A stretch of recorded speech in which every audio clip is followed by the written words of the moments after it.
আসসালামু আলাইকুম। আজকে আপনাদের সাথে শেয়ার করছি শ্রীলঙ্কার এল্লাতে আমার যে ফ্লাইং জিপ লাইন এক্সপেরিয়েন্স সেটা সম্পর্কে। আমি আসলে এটার জন্য ততটা ইন্টারেস্টেড ছিলাম না, কিন্তু নাজদিন আমাকে সাহস দিয়েছে, বললো যে বারবার ইনসিস্ট করছিল যে তুমি করো এটা, কারণ এখানে আবার কখন আসা হবে তত ঠিক নাই, যেহেতু এখন আসা হয়েছে এই এক্সপিরিয়েন্সটা নিয়ে নাও। তো শুরুতে আমি তাদের কাছ থেকে সিকিউরিটি ইকুইপমেন্ট সেট আপ করে নিয়েছি।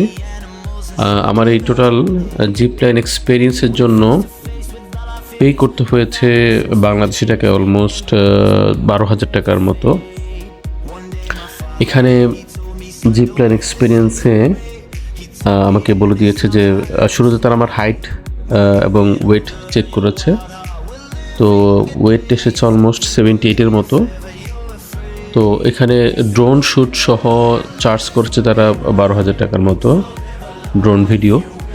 তো শুরুতে তারা আমাকে বলে দিয়েছে যে যেহেতু আমার ওয়েট অলমোস্ট 78, যেটা কিনা তাদের যে স্ট্যান্ডার্ড ওয়েট তার চেয়েতেও বেশি, তারা যে স্ট্যান্ডার্ড ওয়েটটা নিয়ে থাকে আর কি, তার চাইতে বেশি, সেজন্য আমাকে বলেছে যে তোমার যে শুটিংটা হবে ভিডিওর, এটা একটু শর্ট হবে, বিকজ তোমার স্পিডটা অনেক বেশি হবে।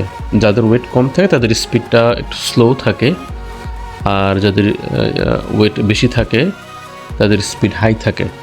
এটা আসলে রিজনটা আমি এক্সপ্লেন করতে পারছি না, আর আমাকে তখন বলেছিল এইভাবেই যে ওয়েট বেশি হলে স্পিড বেশি থাকবে। তো এই পাশে যে বসার জায়গাটা আছে, যেখান থেকে স্টার্টিংয়ের আগে তারা কাস্টমারদের সাথে বা ট্রাভেলারদের সাথে কন্ট্যাক্ট করে থাকে, এখানে একটা বসার স্পেস আছে, যেখানে নাজনীন এবং নোয়েসির দেখছিল, বসেছিল, ওয়েট করছিল আমার জন্য।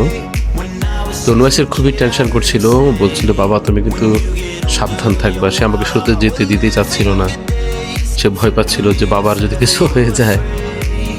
তো পরে তাকে অনেক বুঝিয়ে গেলাম আমি। নাজদিন ওকে অনেক সাহস দিচ্ছিল যে কিছু হবে না, তুমি দেখো, তুমিও বড় হয়ে করবা।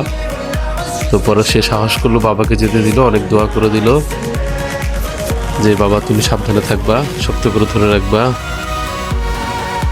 তো এটা খুবই আসলে অনেকেও হয়তো অনেকের ভয় পায় বা ভয় লাগে, আমি আসলে এরকম ফিল করতে পারি না, কারণ আমার কাছে মনে হয়েছে যে খুব দ্রুতই বুঝি শেষ হয়ে যাচ্ছে, খুব দ্রুত শেষ হয়ে গেল। আমি আর একটু বেশি হয়তো হ্যাং করতে পারলে ভালো লাগতো, সবার যদি আর একটু বেশি হতো। যাই হোক, এটা একটা ওয়ান্ডারফুল এক্সপিরিয়েন্স, খুবই ভালো লাগলো। যদি আপনারা শ্রীলঙ্কাতে আসেন, এলাকাতে আসেন, অবশ্যই তাদের এইজ এবং ওয়েট সাপোর্ট করবে, তারা অবশ্যই এক্সপিরিয়েন্সটা নিবেন, আশা করছি ভালো লাগবে। ধন্যবাদ সবাইকে দেখার জন্য, থ্যাংক ইউ।